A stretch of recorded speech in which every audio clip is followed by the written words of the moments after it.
of the losers, and like other speculators, he looks for his money where he loses it. He tries again. Endorsing notes has become chronic with you, and at every loss he gets your signature for whatever amount he wants. Finally, you discover your friend has lost all of his property and all of yours. You are overwhelmed with astonishment and grief, and you say, "It is a hard thing. My friend here has ruined me." But you should add, "I have also ruined him." If you had said in the first place, "I will accommodate you, but I never endorse without taking ample security," he could not have gone beyond the length of his tether, and he would never have been tempted away from his legitimate business. It is a very dangerous thing, therefore, at any time, to let people get possession of money too easily. It tempts them to hazardous speculations, if nothing more. Solomon truly said, "He that hateth suretyship is sure." So with the young man starting in business.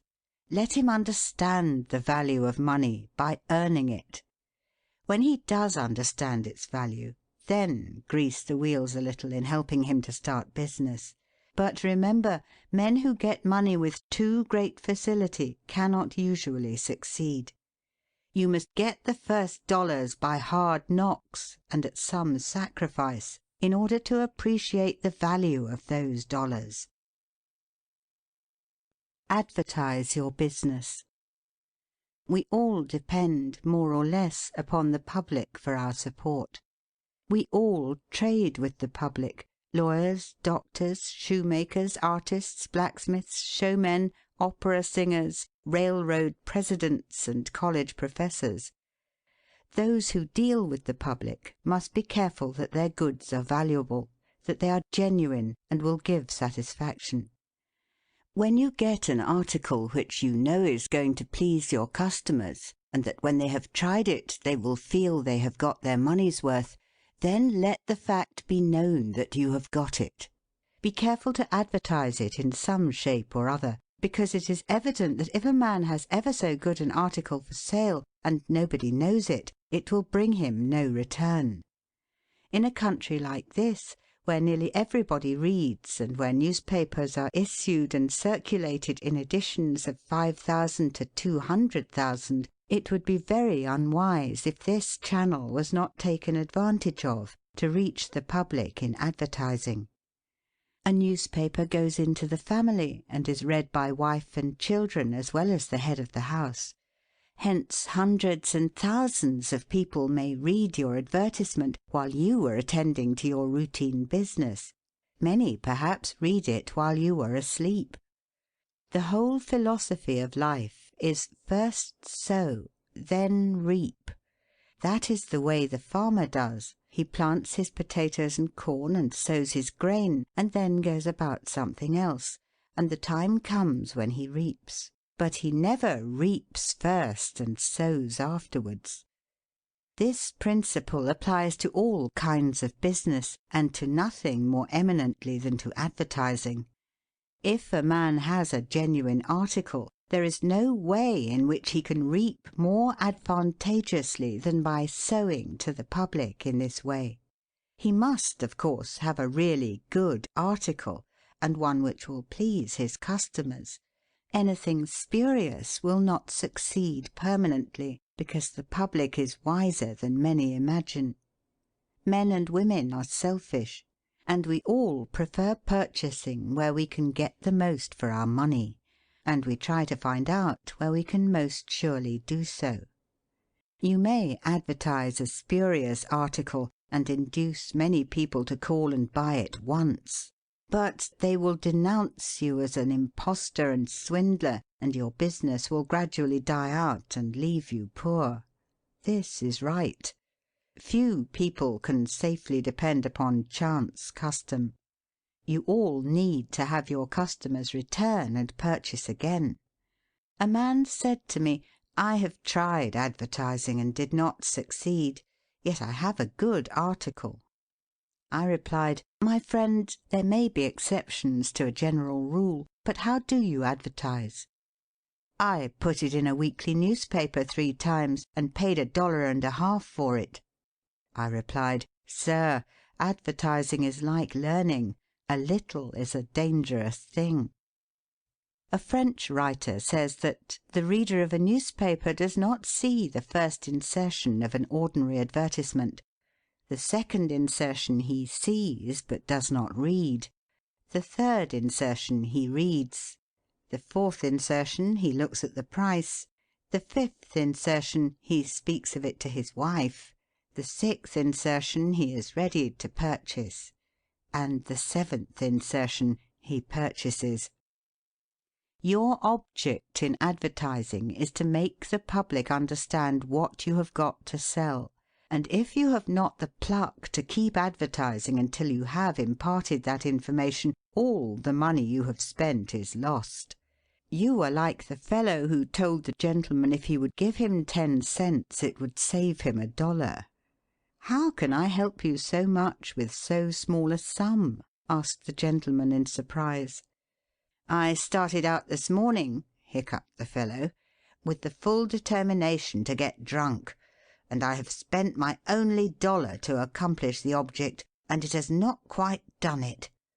10 cents worth more of whisky would just do it, and in this manner I should save the $1 already expended." So a man who advertises at all must keep it up until the public know who and what he is, and what his business is, or else the money invested in advertising is lost. Some men have a peculiar genius for writing a striking advertisement, one that will arrest the attention of the reader at first sight.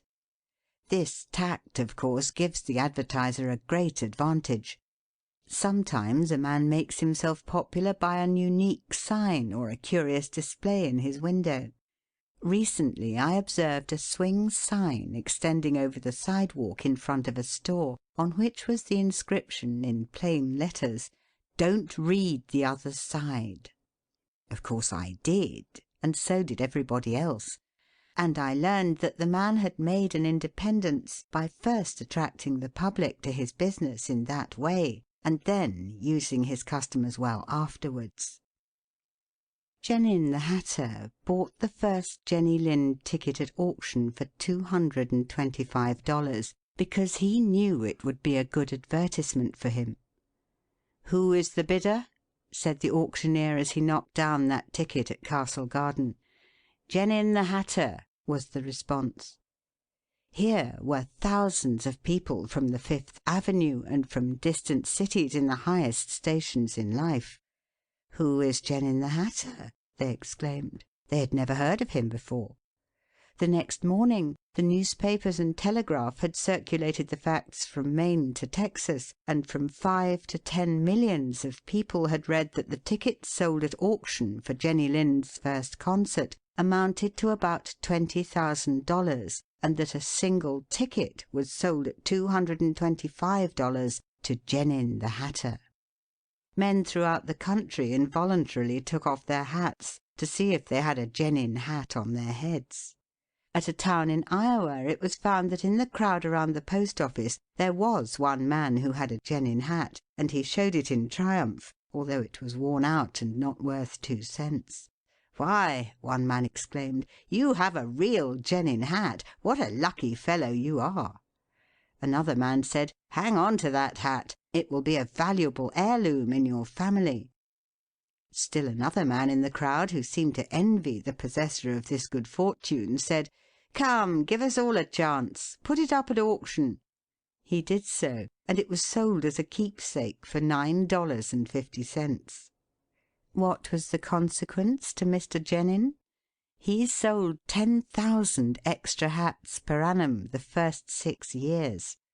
9/10 of the purchasers bought of him probably out of curiosity, and many of them, finding that he gave them an equivalent for their money, became his regular customers. This novel advertisement first struck their attention, and then, as he made a good article, they came again. Now I don't say that everybody should advertise as Mr. Genin did, But I say, if a man has got goods for sale and he don't advertise them in some way, the chances are that some day the sheriff will do it for him. Nor do I say that everybody must advertise in a newspaper, or indeed use printer's ink at all.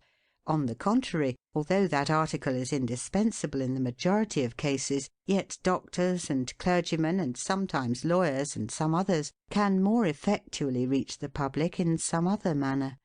But it is obvious they must be known in some way, else how could they be supported? Be polite and kind to your customers. Politeness and civility are the best capital ever invested in business. Large stores, gilt signs, flaming advertisements will all prove unavailing if you or your employees treat your patrons abruptly. The truth is, the more kind and liberal a man is, the more generous will be the patronage bestowed upon him. Like begets like. The man who gives the greatest amount of goods of a corresponding quality for the least sum, still reserving to himself a profit, will generally succeed best in the long run. This brings us to the golden rule. As ye would that men should do to you, do ye also to them. And they will do better by you than if you always treated them as if you wanted to get the most you could out of them for the least return.